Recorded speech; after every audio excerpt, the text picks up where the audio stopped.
అండి welcome back to Arush world B YouTube channel. నిన్నటి వీడియోలో కార్తీక పురాణం 21వ అధ్యాయం గురించి తెలుసుకున్నాం కదండి. ఈరోజు కార్తీక పురాణంలో 22వ అధ్యాయంలో పురంజయుడు వ్రతము చేయుటకు సిద్ధపడుట. మరలా అత్రి మహాముని అగస్త్యునికి ఇట్లు చెప్పదొడిగెను.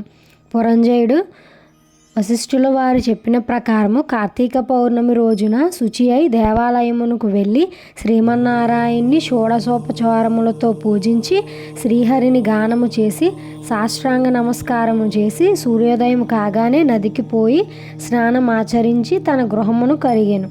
అట్టి సమయములో విష్ణు భక్తుడగు ఒక వృద్ధ బ్రాహ్మణుడు మెడ నిండా తులసిమాలలు ధరించి పురంజయుని సమీపించి, రాజా, విచారింపకు, నీవు వెంటనే చెల్లాచెదురై ఉన్న నీ సైన్యమును కూడదీసుకొని యుద్ధ సన్నిధుడివై నీ శత్రురాజులతో పోరు సల్పుము, నీ రాజ్యము నీకు దక్కును అని దీవించి అదృశ్యుడయ్యను. ఇతడెవరో మహానుభావం వలె ఉన్నాడు అని ఆ వృద్ధుని మాటలు నమ్మి యుద్ధ సన్నద్ధుడై శత్రురాజులతో ఘోరముగా పోరాడాను. దెబ్బతిని క్రోధముతో ఉన్న పురంజయుని సైన్యము దాటికి శత్రురాజుల సైన్యములు నిలవలేకపోయేవి. అదియునుగాను శ్రీమన్నారాయణుడు పురంజయుని విజయానికి అన్ని విధములా సహాయపడెను. అంతయు శ్రీమన్నారాయణు మహిమయే గదా. ఆ యుద్ధములో కాంబోజరాది భూపాలురు ఓడిపోయి పురంజయుని రక్షింపుము రక్షింపుము అని కేకలు వేయుచు పారిపోయారు. పురంజయుడు విజయము పొంది తన రాజ్యమును తిరిగి సంపాదించెను.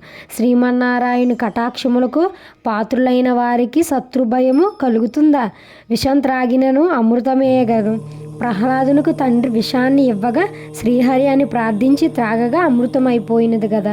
శ్రీహరి కటాక్షముల వలన సూర్యచంద్రాదులు ఉన్నంత వరకు ధ్రువుడు చిరంజీవియే కదా. హరినామస్మరణ చేసిన వారికి శత్రువు మిత్రుడు అగును, అధర్మము ధర్మముగా మారును. దైవానుగ్రహము లేని వారికి ధర్మమే అధర్మమగును. త్రాడు పామై కరుచెను. కార్తీక మాసం అంతయు నది స్నానం మొసరించి దేవాలయాల్లో జ్యోతిని వెలిగించి దీపారాధన చేసినచో సర్వ విపత్తులు పటాపంచలగును, అన్ని సౌఖ్యములు సమకూరును. విష్ణుభక్తి కలిగి శ్రద్ధతో ఆ వ్రతం ఆచరించిన వారికి ఏ జాతి వారికైనా పుణ్యము సమానమే. బ్రాహ్మణ జన్మ ఎత్తి సకల శాస్త్రములు చదివి కూడా విష్ణుభక్తి శూన్యమైనచో శూద్ర కులముతో సమానమగును.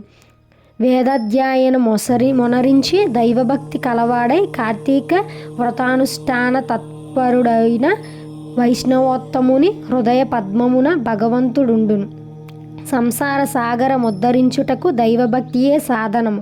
జాతి భేదముతో నిమిత్తము లేదు. విష్ణుభక్తి ప్రభావము వర్ణాతీతము. వ్యాసుడు, అంబరీషుడు, సౌనకాది మహర్షులు, మరెందరో రాజాదిరాజులు కూడా విష్ణుభక్తిచే ముక్తి నొందిరి.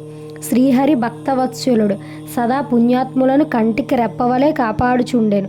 ఎవరికైనాను శక్తి లేని ఎడల వారు తమ ద్రవ్యములు వెచ్చించి అయినను మరి ఒకరి చేత దాన ధర్మములు వ్రతములు చేయించవచ్చును.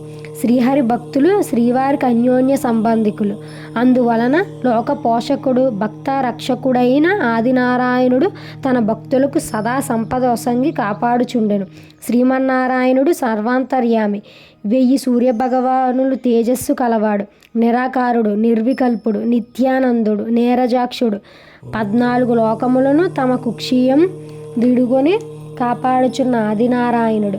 అటువంటి శ్రీ మహావిష్ణువుకు అతి ప్రియమైన కార్తీక మాస వ్రతమును భక్తి శ్రద్ధలతో ఎవరు చేయుదురో వారి ఎంట శ్రీ మహావిష్ణువు లక్ష్మీ సమేతుడే వెలయగలడు.